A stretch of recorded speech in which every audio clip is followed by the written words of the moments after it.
to the podcast Food Talks. I'm Dallas Townsend. I will be your host, and I act as the uninformed consumer asking a nutritionist all the questions that you have.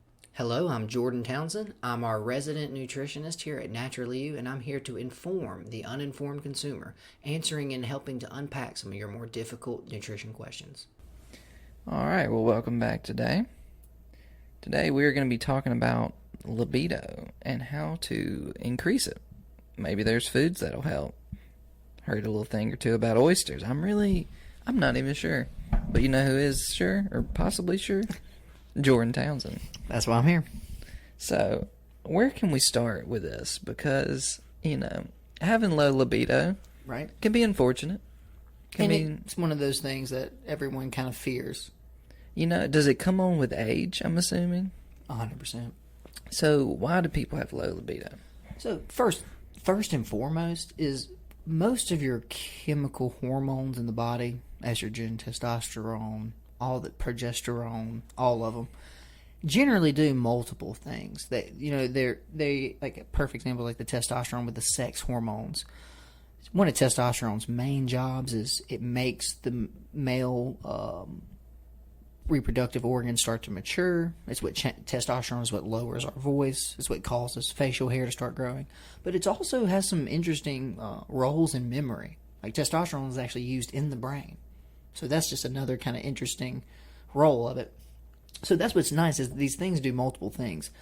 But as we start to age, the main thing is what you got to really remember is once you're past reproductive prime, your body starts kind of shifting around the resources, right? Because after a certain point, look, you're 48. I don't really need you. You got 12 kids. I don't really need you to keep reproducing. Not that that's impossible, not that nature doesn't allow it. It does eventually with women with menopause. But with men, it doesn't actually fully stop it. But more importantly, the body goes, hey, I'm shifting out of this high testosterone, really drive this person. Because that's the thing, we all know or familiar with the feelings of being a teenager, right? When those hormones start hitting you really fast and really hard. So that's the other thing, is the body's almost kind of shifting you into maintenance mode. So instead of building all this muscle and making you big, strong, and able to compete and out fight other males, it's kind of protecting you. Because that's the other thing, too. At 48, do you really want to smart off to the 22-year-old in the tribe?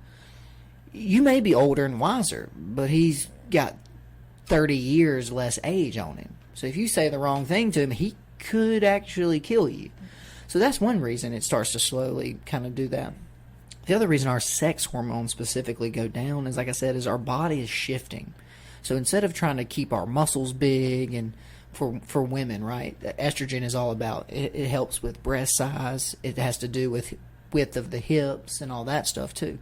So once you kind of trend away from that, body says, why am I using all these resources to make sure you're in prime reproductive mode? You're not anymore. So that's the natural thing with aging. The body's just shifting its importance. So instead of trying to focus all of our resources on making copies of ourselves, let's try to keep you around longer.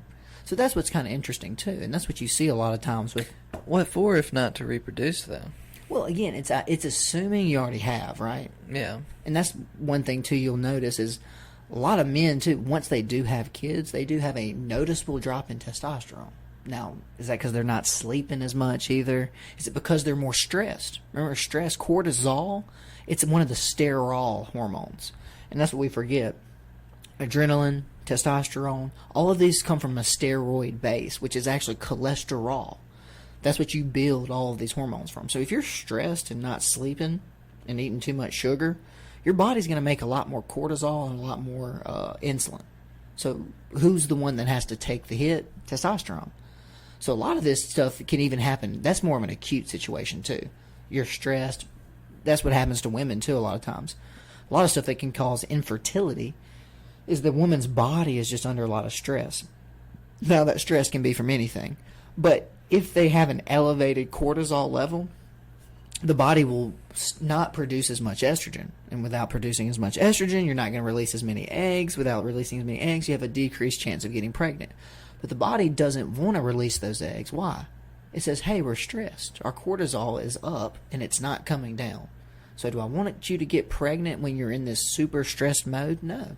It's actually not good for biology. So it's weird. The body has a lot of these other triggers and mechanisms. And the main one being, though, as we age, as you get out of that fertile prime, the body starts pulling back, starts turning down the testosterone level. One, it makes you a lot more stable person. I think we can agree on that. Now, a lot of that's just growing up in maturity. But remember how emotional people can be when they're 16, 17, and 18? Some people never grow out of that. Well, a lot of that is their hormones, though. Again, I'm not giving them a free pass, but a lot of what you're feeling is a chemical being sent in your body. Yeah. So that's one reason. The other one, too, is, as you've seen, too, with men especially, one of the biggest issues, they've had a lot of these products and stuff on the market, like Androgel and these testosterone creams, and you listen to Joe Rogan, TRT, testosterone replacement therapy. All of that's great, but you got to remember, one reason your body naturally brings your testosterone and stuff like that down is you've now got a 48-year-old ticker. So you don't necessarily need to be running and pressing and pushing and lifting and when your heart's got an extra 3 decades on it. Yeah. So that's the other issue, is a lot of men have things like heart attacks and stuff like that that can start to actually cause them problems when they start trying to raise this testosterone too late. Now, the opposite is true for women. One reason estrogen and stuff starts to drop is because estrogen and stuff like that can actually drive breast cancer. That's why a lot of women who get on these hormone replacement therapies, breast cancer and stuff like that is a big risk associated with that too. So again, a lot of it is just cooling down the machine. The machine doesn't need to run this hot if that's not something we're going to do anymore, because those things come with a cost. You know, it's not free on your body to just have high estrogen forever. So the body says, look, I'll pull this estrogen back to protect these other things like breasts, ovaries, uterus, things like that. So it's mostly just a protective thing that the body does. So if you have like erectile dysfunction, I mean, Right. That's not exactly low libido. That's a different problem. So yes. I mean, it's not just missing testosterone, I So guess. of course, right? You even are actually in the mood per se, but yes, and that's the thing when we read through these foods, these are just ones that kind of help. It's all about blood flow. Really? I'm sure you've maybe are familiar or heard that concept. I studied a little science in school. Well, just to be super frank, Viagra's original purpose was a heart medication. They started reporting they reported boners as a side effect. Well, hey, I took this heart drug. I couldn't leave my house for 2 hours. I'm stuck up here. I can't get my pants on. So it's just kind of funny that what it does specifically is it increases nitric oxide. And when you increase nitric oxide, that causes all the blood vessels to dilate or open up, allowing more blood to flow freely. So that's what it really goes back to as far as a mechanical side of it, though. But these hormones and things also play their role in your body's ability, how quickly do you respond to stuff, all that type of stuff. Because the other interesting thing I find is, remember, men have estrogen and women have testosterone. Women are what we call estrogen dominant. That's why they look more feminine. Now, I know gender's been destroyed and it's not real and it's a construct. That's a bunch of hooey. That's nonsense. Those people probably didn't graduate college. Yeah, no, they did, but they graduated with a, you know what I mean, with a Liberal arts degree. Yeah. What does that mean? Why are you telling me about gender? Yeah, I have a marketing degree. Okay. Anyway. But yeah, it's just not true. You know what I mean? Like I said, there's certain things testosterone makes mature, and then certain things that it suppresses. Testosterone does not allow for breast tissue to grow, right? Whereas estrogen stimulates breast tissue to develop. More importantly, needs the ability to lactate. You know, that's kind of part of, being a woman and producing life, is you got to support that life at first. So it's just crazy to me that we've gotten in this such a backwards world with this whole gender thing. But what that means, though, is that men have some testosterone or some estrogen, but they're testosterone dominant. So, funny enough, there's actually one hormone specifically that kind of drives sex drive. Do you know which one by chance? I don't. Testosterone.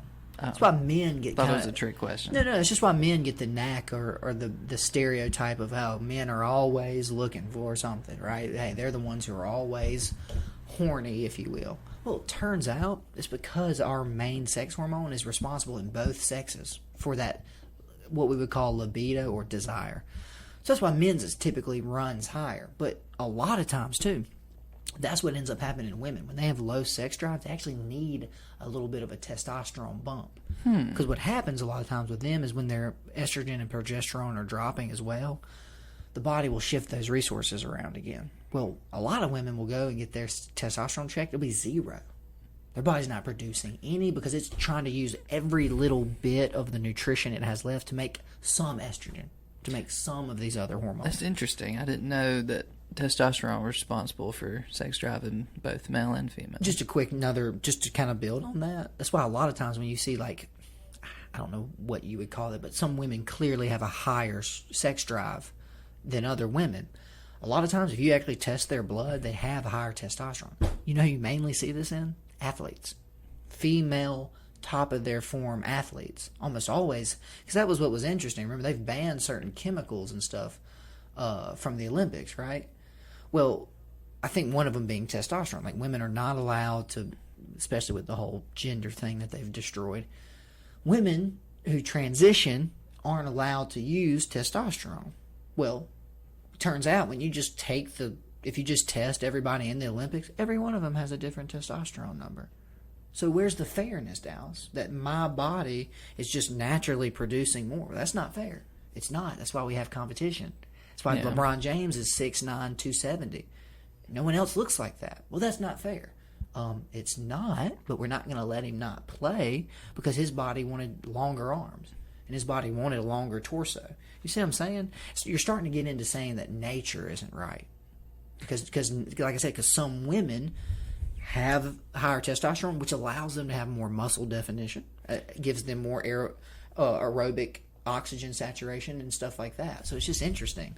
This may be a dumb question, but is there any foods with testosterone in it, or testosterone chemicals? So almost never testosterone, because remember, testosterone is something your body formulates. Okay. So it has to build. So is there something you could eat? Because I heard of like oysters. So no, we'll go through that full list. Okay. And we'll break into why. So no, because again, you're actually asking me, and that's a perfect transition. So what it really is, more than anything, is the main thing you need for all of these is cholesterol. That is the building block. Now remember, cholesterol is another interesting thing in that you can get it from saturated fats, anything that has an animal. You see like a stick of butter and you're ready to go? Animal-based, though. It has to be animal-based for cholesterol. Okay. So just only reason I say that, canola oils don't have cholesterol in them. So how do you explain vegans reproducing? So remember, your body can make cholesterol. I'm just kidding. But no, exactly. Well, that's just more of they're weird. But, okay. So yes, we think about it like this. Once you can eat foods that your body needs to synthesize more of these sex hormones, and that's where we think some of these libido foods come from. Now, a lot of them just increase your nitric oxide. Like a good, easy example that before we even get to the full list, beets, like that deep red, purple in beets, they're very high in nitric oxide. So just by eating beets, it's not going to increase your libido, but it's good for the heart, which in turn is good for the whole circulatory system, which is a part of male reproduction. So you see how it's weird? It has nothing to actually do with your what I would call sex drive. You know what I mean? Beets aren't going to make you horny. They're not going to make you want to do it more, but your ability to perform would increase because now you've cleared up the pathway. You've made it easier for your body to work the equipment, basically, to do the natural processes. Now, like I said, that's what's so interesting about this is female and male are completely different. Female libido is almost all hormonal, right? They have to physically want it. They have to be in the mood for it. Males can pretty much always want it. Just turn it on. But if your equipment's not working. So that's what I wanted to talk about too, because you mentioned, well, is there anything that's kind of maybe foods that would be causing us not to be able to? Yes, our crappy diets. Because the main killer of male libido, sugar. anything that's going to cause inflammation. Because remember, the nitric oxide works by dilating and opening up those blood vessels, i.e. just increases blood flow. Like I said, when we read through this list, you're going to notice a trend. The funny thing is, though, if you eat anything hot, think processed, right? Grains, corns, rice, wheat, sugars, anything carb, pizza is just your perfect example for this. That sugar and carbs actually cause a narrowing and a constricting of the arteries. That's actually what raises your blood pressure. So it causes a lot of these other problems with it. Again, same problem. You've just made it more difficult to deliver blood throughout the body. So that means more difficult for your feet, for your fingers and toes. That's what's interesting about this. These are the same problems that diabetes cause. These are the same exact problems that heart disease cause. So that's where it gets even more interesting. It's like, okay, yeah, I'm in the mood. It doesn't work. Well, for lack of a better term, No, please. I'm sure you've heard whiskey dick. Yes. Is that what is the same thing kind of going on there, or what does that have to do?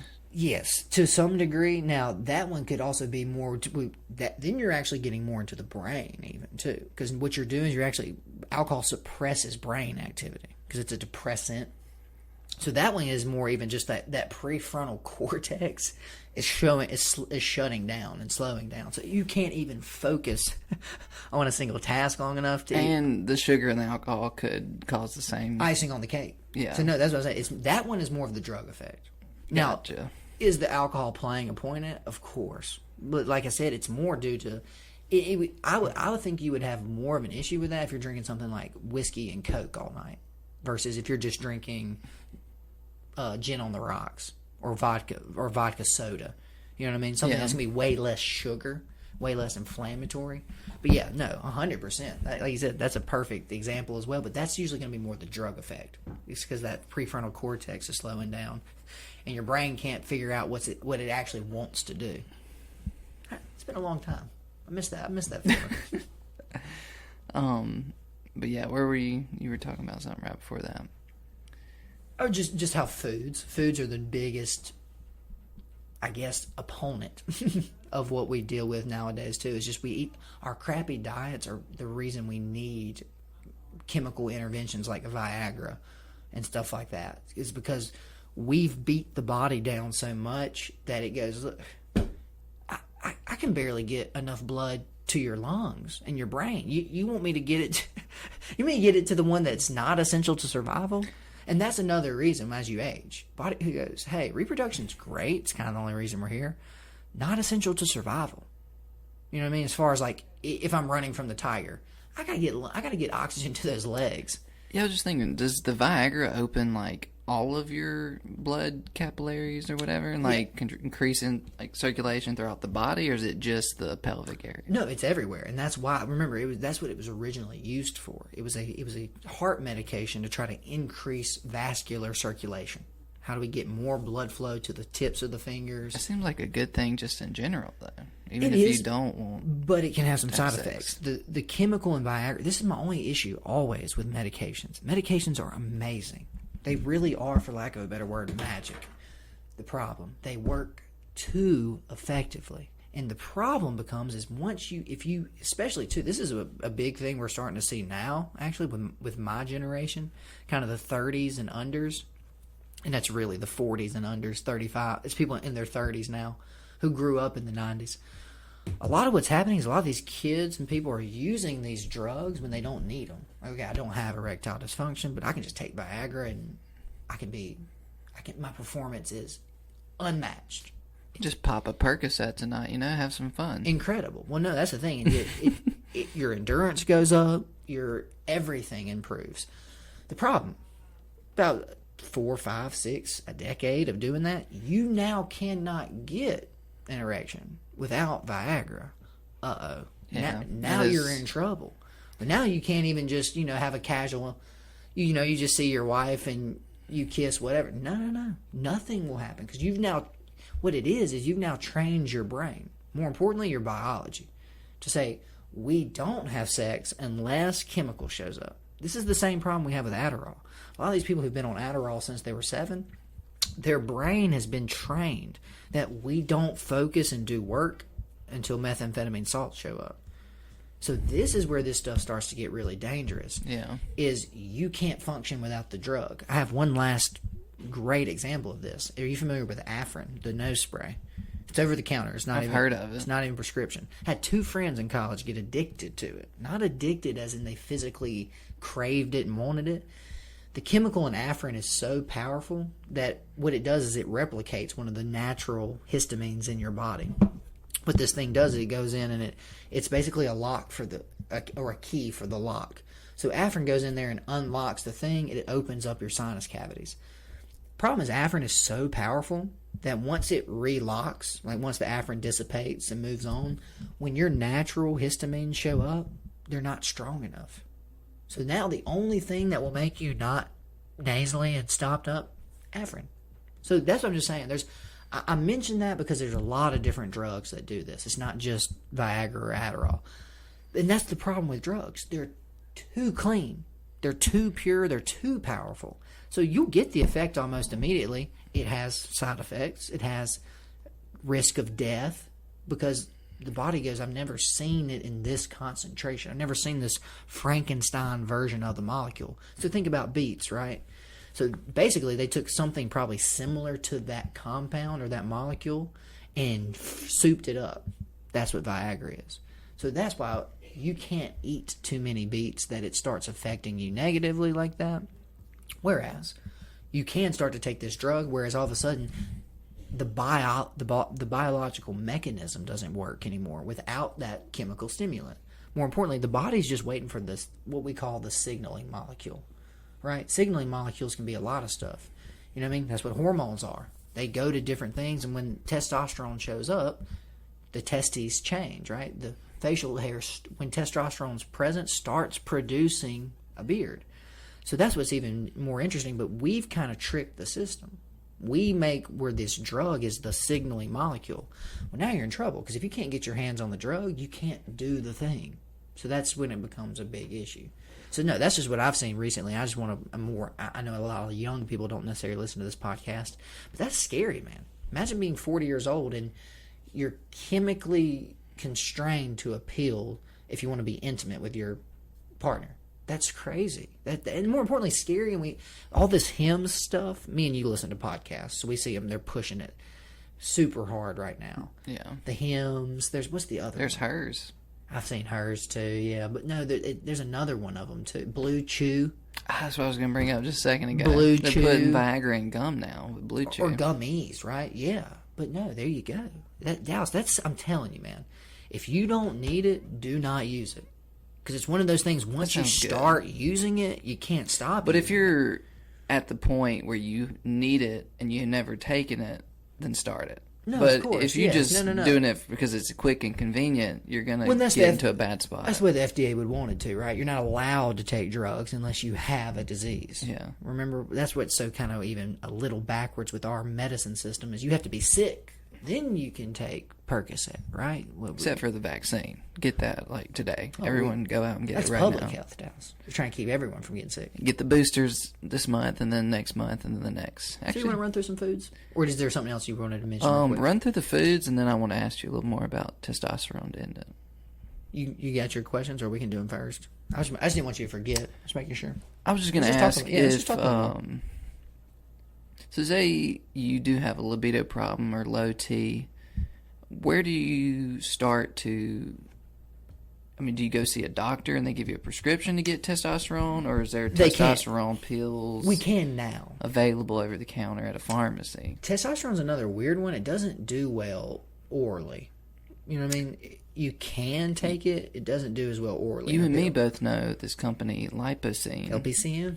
Just created a oral testosterone pill. Right. But theirs was, if I'm not mistaken, it was for fatty liver, right? Wasn't that what it was? That was their second drug they were working on. Okay, got you. But their one they got passed was for oral suspension, oral testosterone. And then I think they got locked up in some litigation, but it was supposed to be available, I think, starting next March. Got you. So we both know there's going to be an oral version. I just didn't know if there were other ones. Interesting, just to keep us on the same track, you know what another very difficult thing to put in a pill is? Insulin. None of these things, if you noticed, because they're hormone-based, they do really great intravenously. Meaning you inject them. directly into the bloodstream like they would be anyway. It's hard to get them to from a peel. Well, it has to go through the liver through first, the right? stomach. So you eat it, and then your body's like, okay, wow, I'm absorbing insulin through my liver. That's not... Insulin comes from the pancreas. Pancreas secretes it into the bloodstream. You know what I'm saying? The body almost doesn't know what to do with that in that form. Same thing with testosterone. Remember, testosterone comes from the testes. Yeah, so what is the TRT? Testosterone replacement therapy, shots. Just shots? Oh, Yeah, Joe's talked about it. He said the best way to do it, and that's what most doctors actually do it wrong, which is, again, I don't know where we got in this country where if someone just says they're a doctor, we just immediately stop speaking and just what they say is law. There's a lot of really terrible doctors out there. Yeah. I don't know how else to say it. But he said most doctors will just give you a shot of testosterone. You come in like once a month, and that'll just like blow the roof off. Like for 3 or 4 days, you'll feel like you could literally rip your house in half. Then about the last 3 weeks, crashes back down. So he said that the way Joe does it, he said he does like one shot every 2 or 3 days, and it's about a third of that dose. So instead of like 60 milligrams, he'll do like 15. And he'll do it consistently, keeping him at a steady testosterone level consistently, which is the most important because it breaks down. This is just a complete side note, No, this is good, but right? if Z-Sands or NO Pharmaceuticals is listening, they have a micro patch needle that actually would if be you need genius. to intravenously distribute this stuff, that would be perfect for Well, there you testosterone. go, right? Every week you can put your T-patch on. Yeah. And then once you're done, pop it off, put a fresh one on. Hey, I'm available if y'all want me to hook that up. So no, yeah, that and that's my thing. Again, that's my problem is same reason with estrogen in women. Testosterone can cause a lot of other, like prostate cancer becomes a danger because, you know, you're remember, your body can't figure out why you look 18 again.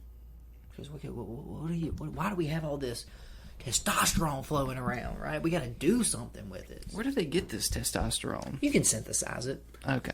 Like I said, we understand how to build the molecule, but like that's the other thing too. Like there are some foods and there's some herbs. Like tribulus is one we can talk about. Wild yam, that's another one for women that can kind of synthesize or simulate estrogen. And what it is it's got the precursor DHEA in it, but your body uses DHEA to eventually make estrogen. That's why wild yam has helped with menopause type symptoms. And tribulus can kind of, it's the same thing. It's got some of the precursor stuff in there. Now they think tribulus, I thought was kind of interesting, is they think it actually helps luteinizing protein. So that's a whole other different thing, but that's when you get into sperm production.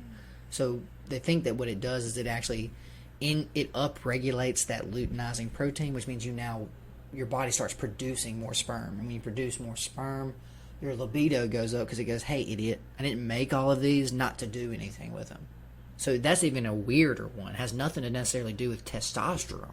It's another, and that's what this all goes back to. Like I said, there's libido, which is being in the mood, and then there's function. Does my machine actually work, or will it actually do what I want it to? So no, that's why, again, when you get into sexuality too, I mean, you're seeing how nonsensical our reality is getting today. Everybody wants to dip their feet. Because it's multi-input, you know what I mean? It's all these different things influencing and adjusting it.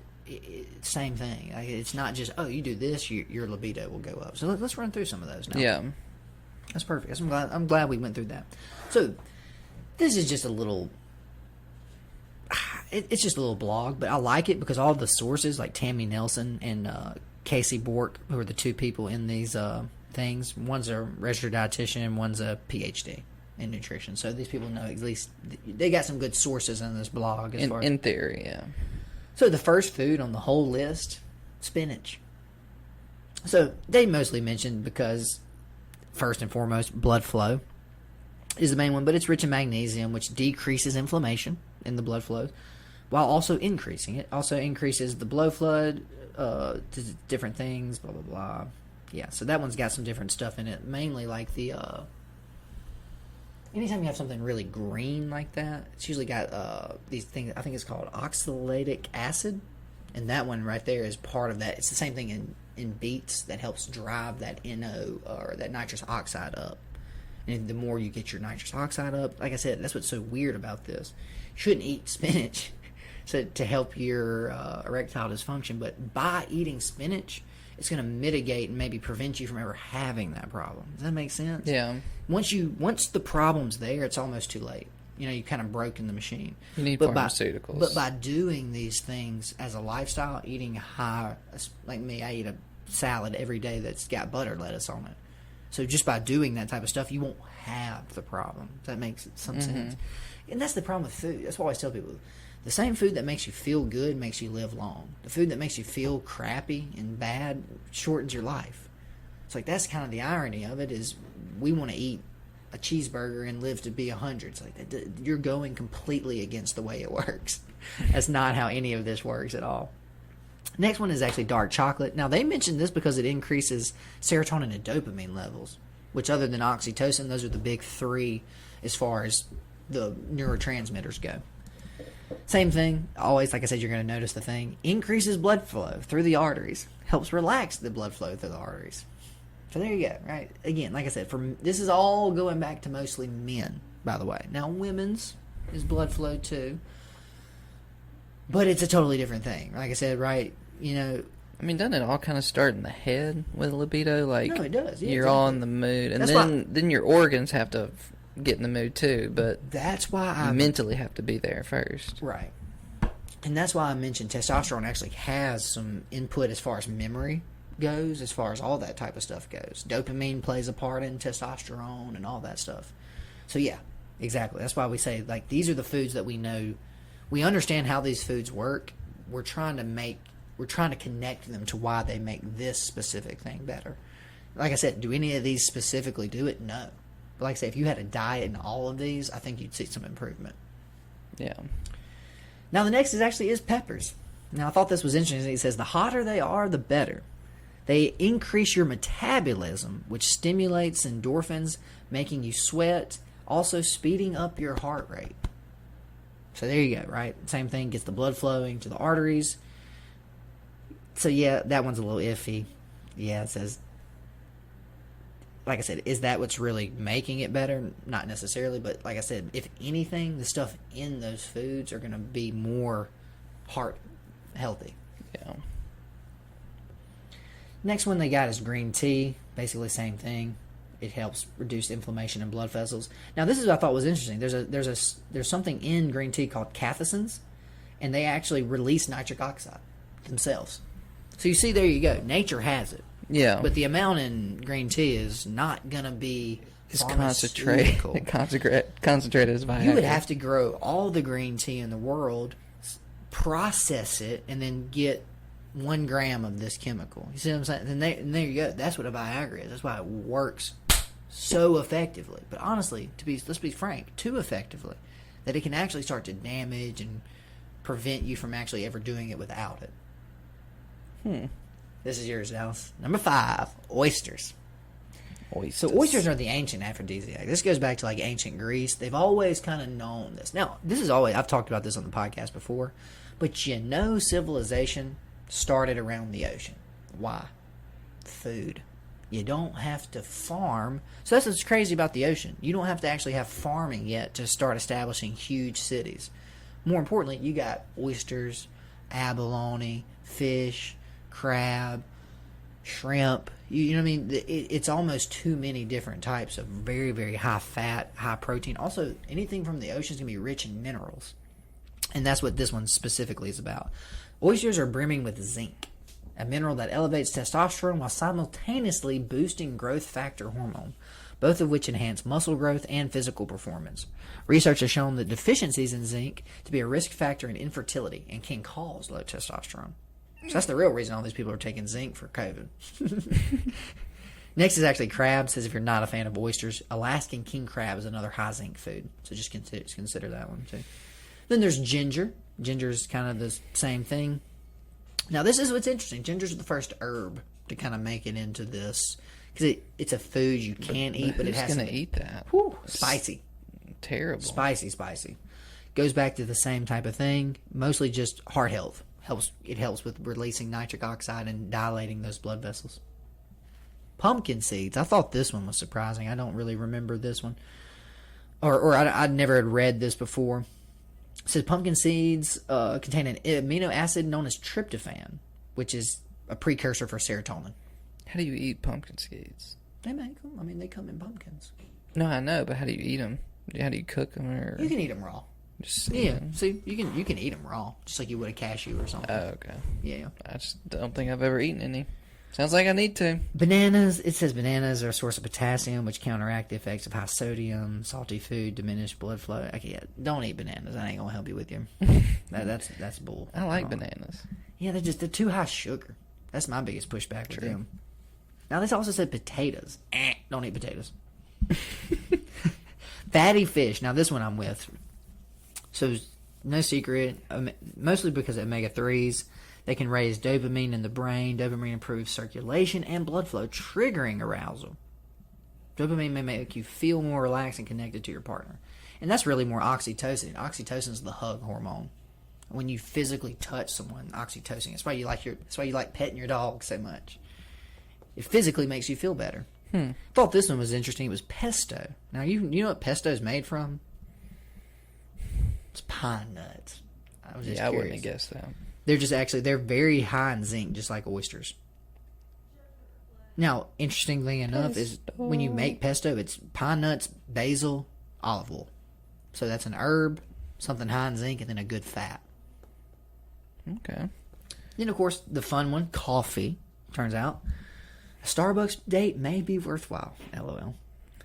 Basically, it contains a stimulant, and it's been shown to put females in the mood. Really? Yeah, interesting. I have to buy some coffee. And again, that probably just plays back into caffeine, and caffeine waking you up, making you more aroused, getting that heart rate up, getting your blood flowing more freely. That ends up just being a side effect, is that it helps that. By that rationale, cocaine could help. Now, this is the fun one. We talked about this earlier. You're talking about whiskey, red wine. Make you lusty. So this one's interesting because it actually simultaneously can boost your libido and mostly just chill you out. That's the main one about that. When you relax, because again, we forget the biggest competitor to all of this is cortisol.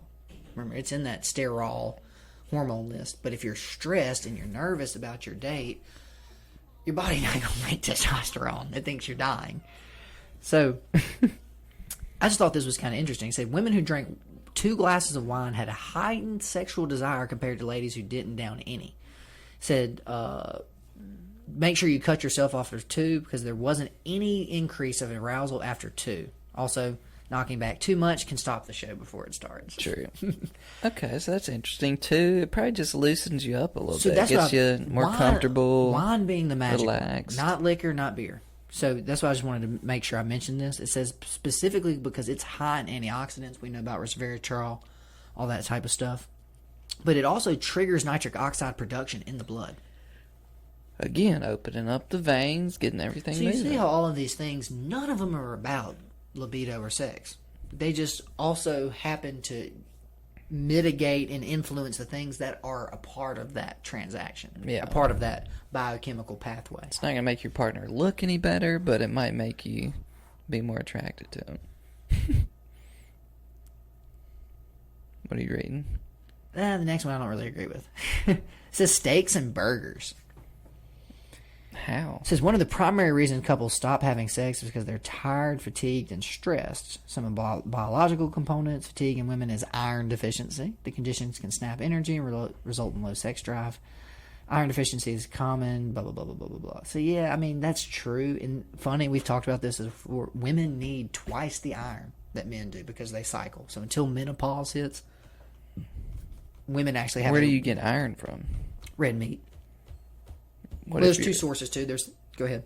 What if your spouse doesn't eat red meat, like, ever? Vegans, right? This is not, again, that's why I always say, I'm not hating on my vegans. Vegans are making life harder on themselves unnecessarily because a lot of these things are just so much easier to get in an animal protein form than they are out of a plant-based form. You can get it, but the problem ultimately goes back, especially for women that are vegan. You don't get heme iron, and heme iron is one that, meaning... Because remember, iron's a mineral, and it comes out of the earth. Remember, that's what's weird, is spinach is actually high in iron. It has a way of isolating it and transforming it into something it can use. Once red meat, remember, red meat eats the grass that contains the iron, and then it integrates it into a biological packaging. More importantly, the exact same biological packaging we use. So that's what we call heme iron. So heme iron is way, way more effective and more useful to your body than non-heme iron. So that's the other issue too. Is again, I have no issue with vegetarians. If you don't want to eat meat, you don't want to mistreat animals, great. I'm super pro that. The problem is it's going to be more difficult on you to get the proper levels of some of these things. So spinach and red meat? Easily. So no, spinach is non-heme iron. So it has some iron. Some, yeah, exactly. But the problem is your body has to convert that. And Which is possible. It is, but it's just a lot more difficult, and your body is doing how many other things? So what kind of red meat? The best ones are going to be obviously like bison and deer. Try to go wild, elk, if you can. Commercial beef is the worst. Yeah, let me go find an elk real quick. Well, no, and that's what I'm just saying. Like, you can get some of these. Obviously, we have hunters and stuff. Deer is good for that reason, but mainly, you want to stay away from commercial beef. It's crappy. Fish is the best one anyway. I mean, it's still got iron in it, though, right? Yeah. But that's going to come with more of the problems that we think. Processed meat. Right. Nitrates, antibiotic use, being fed. Is that trade-off for the iron corn. worth it, then? So, no, the real trade-off, more than anything, is to get the same amount of iron out of plants, you got to eat about 1,100 calories of navy beans. To get that same exact amount of iron, you can eat about 400 calories of red meat. So which is easier? You know what I mean? Eating an entire meal of almost beans alone, or eating one little serving of steak with your potatoes and your rice. Probably the steak. Yeah. No, definitely the steak. Okay. Well, this has been informative. I've actually learned a lot. We're not done. How many are left? I think there's 20. It sounded like you were rounding off with meat there. No, it was just the last big one. Yeah, let's just run through the last ones. Yeah, what are they? I'm curious. Pomegranate juice. Yeah, it says International Journal. Pomegranate juice. Talk about a journal. International Journal of Impotence Research. Oof. Ouch. Some real duds work there. So, yes, it was performed at the Mayo Clinic in Beverly Hills. Found the pomegranate juice in Palm Wonderful had a positive effect on erectile dysfunction. Be sure to water your juice down. 1 cup of Palm Wonderful has 34 grams of sugar. Yikes. Just eat pomegranate would be the real answer there. You know what I'm saying? Don't drink juice. I don't think I can even get a pomegranate around here. They don't have them at Kroger. Next one is the watermelon. How does that... What? It says it has the lycopene in it, which is the same as tomatoes. Lycopene it rivals Viagra in its ability to rival blood vessels. You ever feel like they're just making this up? I've eaten a watermelon. I've not seen any lycopene. Just at your freaking cookout in the summer. Keep that watermelon away from me, man. I had an incident a few years ago. Me and lycopene, we don't bond well. I'm very sensitive. Blueberries are next. Is that the last one? There's 2 more. Okay.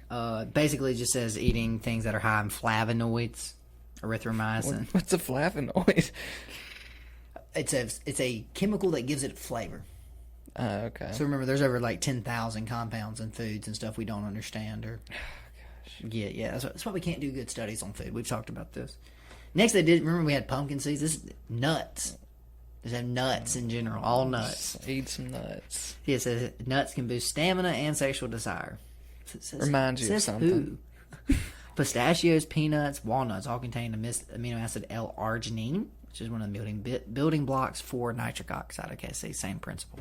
They're just going as far down the line. Building blocks. Let's go as far down the line. This might help. Turns out your body needs 8 steps to turn that into nitric oxide. Or more importantly, it needs to have a signal to tell it to produce nitric oxide. True. And that's the hardest thing to actually do. Garlic, which actually I would believe, because similar to onions, very good at vasodilating. But this was interesting. Garlic goes back to ancient Egypt. Used garlic to boost their sex drive. All right, first off, ain't nobody having sex if you munch down a couple of garlic cloves raw.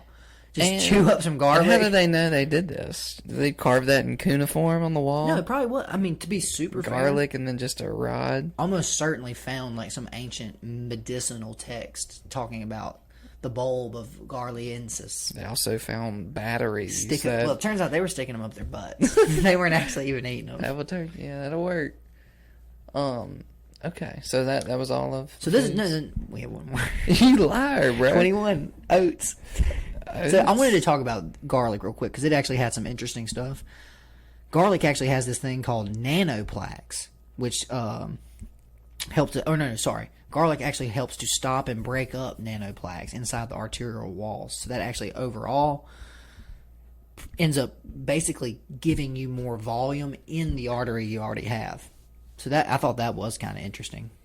And then oats. Oats is a bunch of that. Yeah, I ain't plugging oatmeal here, guys. That ain't gonna help you. So no oats, no steak and burgers, and no pumpkin seeds. Yeah. Or no potatoes and no bananas. Yeah, I don't feel like having sex until I eat a bowl of oats. There's actually almost nothing less inspiring than just a bowl of oats. Yeah. Let me eat some oatmeal real quick, then we can. So no, I think this has been a good one. Yeah, there's a lot more to this than I thought, honestly. I think that's the definition of every episode. Last question I had. If a woman takes Viagra, will that help turn her on in any way? I would say they've probably tried that, and no was the answer. Because I haven't heard anything about it. Yeah. Felicia, yeah. Where is that? What is it called? Something like that. We have the quote. I'm putting hard quotes here. Female Viagra. It's a shot. It's an injectable. and the first one they released, you couldn't even drink alcohol on it, or it might kill you. Remember that one? Not a good idea. Well, no, the FDA, they did the research. The data came back pretty horrible. And then women's rights groups complained and said that they passed Viagra, so they should pass this one. So they went back and they passed it. No one bought it because it was super dangerous and you can't drink on it. So this second formulation, this more recent one from PTN, is you can have alcohol on it. But I looked at the data. It didn't seem like they were having that much more fun, Dallas. It'll just make your eyes fall out. I don't even know about that, but I just looked at the data. Like, some women reported it was like low, medium, or great experience. Is it still a shot? Yeah. That seems like it is. Here, I'm really not feeling you, but a booster. Imagine giving yourself a shot and your guy can't get it up. We'll give him a shot. Here, try so some. You didn't bring the Viagra? Try some. Hell, bro, I just shot myself up in the leg in there, and you forgot your Viagra. No, are you not serious? That. You get it up, but you forgot the condom. So what are we doing? Well, these are old people. Let's be fair. To be honest, more than likely. But all right, that was a good one. If you're still listening, thank you for staying tuned. We appreciate y'all. Appreciate you, and y'all have a good Links one. in the comments below. Drop a like. We're doing a 10,000 subscriber giveaway. Actually, that was just a joke, but we love y'all. So.